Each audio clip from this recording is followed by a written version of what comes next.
now move into the women's division. Our first two competitors making her way down to the WXC Submission Series Steel. Grappling out of the blue corner, representing Black Tie Jiu-Jitsu Kalamazoo. She is a blue belt, Jordyn Leiter. Steve, I'm going to put my cards on the table for you here. Jordyn is actually one of my students. I've trained with her for 5 years, so it's going to be hard for me to not be biased in this one.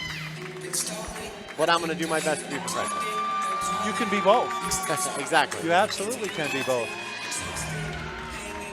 Over the years, it seems I've always had a dog in the hunt at every show I've done. And absolutely.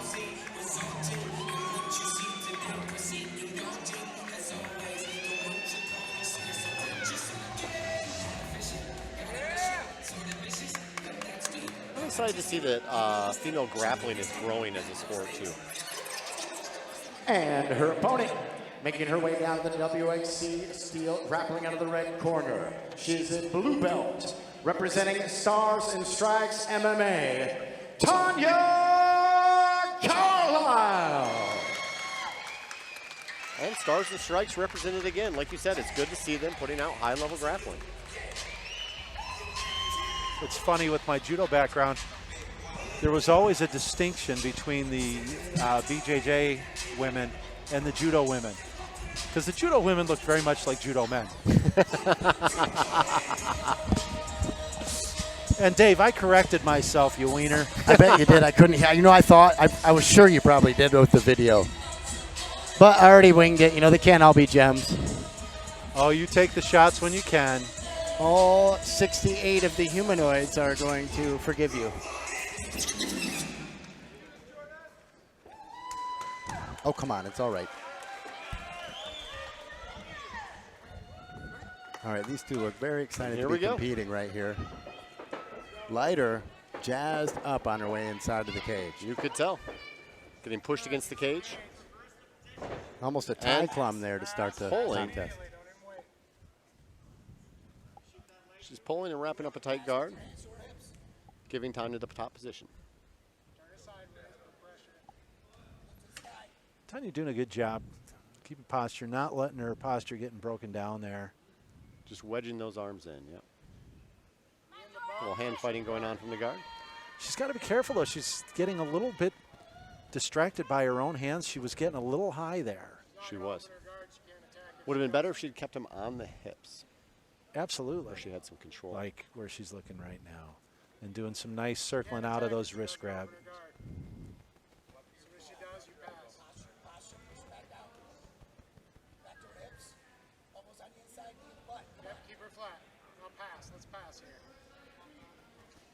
Trying to wedge herself out of there and looks to be free almost. And there she is, but then he got Leiter. She's going to find herself in mount here if Leiter's not careful. She's now back in her butterflies in. Seems to be a position she wants to go to. Sometimes it's easier to keep your knees wide that way when your opponent can't get to your ankles. Got that ankle there. Looking to pull that in, trying to find some sweep here, and she's almost through. But it doesn't look like she's interested in the sweep. It looks like she's more interested in the ankle to me. And I think that position just became defensive there at the end. Yep. Winds up giving up half a guard. I'd like to see one looking to lock down that leg. Absolutely. I mean, really, people always forget. This really comes down to an underhook battle right here. You know, in half guard. And neither one of them is really fighting that battle, which is interesting. She's got to be careful with that cross body ride like that. Yeah. If Leiter can get her head back and get that underhook on the left side under the leg, she's going to have a nice sweep into an electric chair if it presents itself. And now the head comes out. Now she's got to be looking for that leg. Yep. She's got to be digging that underhook if she wants to do it, though. Good. Heavy on that forearm right there. Looks like she might be bundle and try to set up an Americana pass, possibly. Really putting pressure on that wrist. Yep, keep that pressure right there. From the top, from the bottom, we need to see that arm come underneath that leg and start looking to sweep. And Jordyn playing that lockdown game. Well, that's the other half of the lockdown, right? Yep. Get up underneath it and look for an electric chair or some sort of comparable sweep. And she's going to use it to regard. Good move. Crowd appreciating the action from these two blue belts here in round number 1 of our women's division Grand Prix style submission only tournament. And it's amazing. They're blue belts who came back to the gym after they got their blue belt. That is always the first miracle, isn't it? Absolutely it is. Normally they wind up on a milk carton. You give someone a blue belt and you're really rolling the dice if you'll ever see him again. All police are blue belts I've seen pretty much. Of which I've not seen any here tonight, Steve. I Did you see disagree. any police?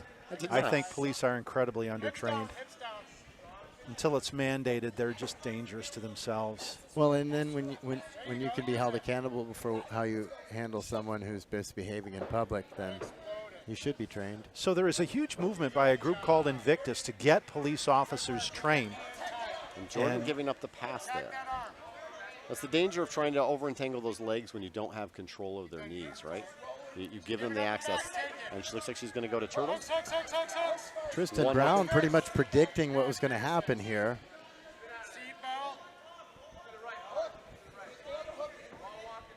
Having a hard time getting that other underhook spin in. in that, Yeah, there it is. Nope, there's that other one.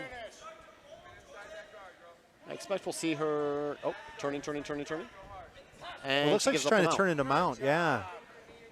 Get those knees nice and high immediately. Yeah, climbing immediately into the armpits, which is the right thing to do. Especially when there's not a lot of space, because like right where they're at right now, it's a lot easier to bump and roll from the bottom. Yep. She's going to stack, and I think she's probably going to try and attack that armbar on that side. You see how she's pushing that down, and she's going to try to loop over the head probably. Well defended. But that's just a guess. Jordyn's keeping those hands tight, though, and denying her any entry into it. She's still going for it, but the cage is right there, so. It's going to The be a cage problem. is cutting off the angle for sure. Yeah, absolutely.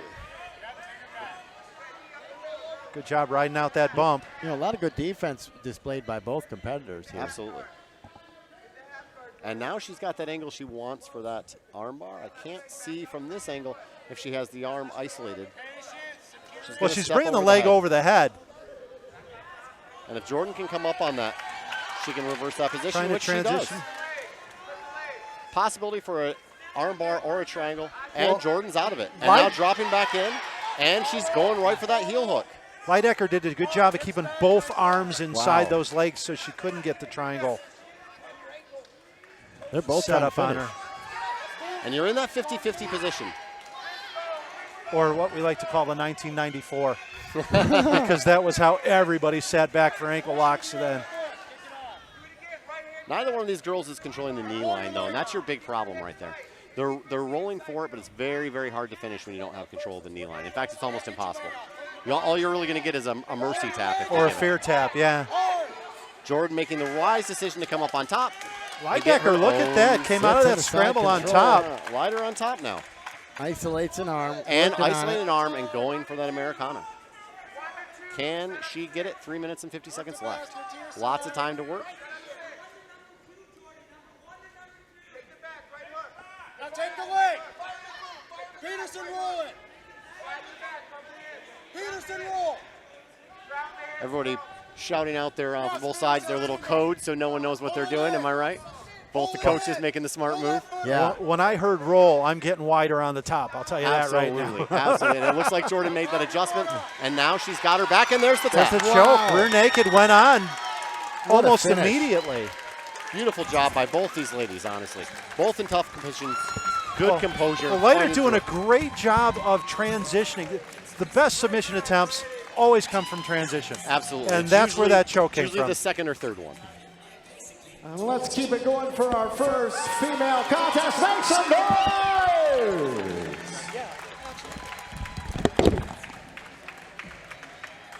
And here's the replay.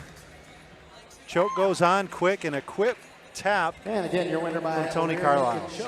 Jordyn Leiter.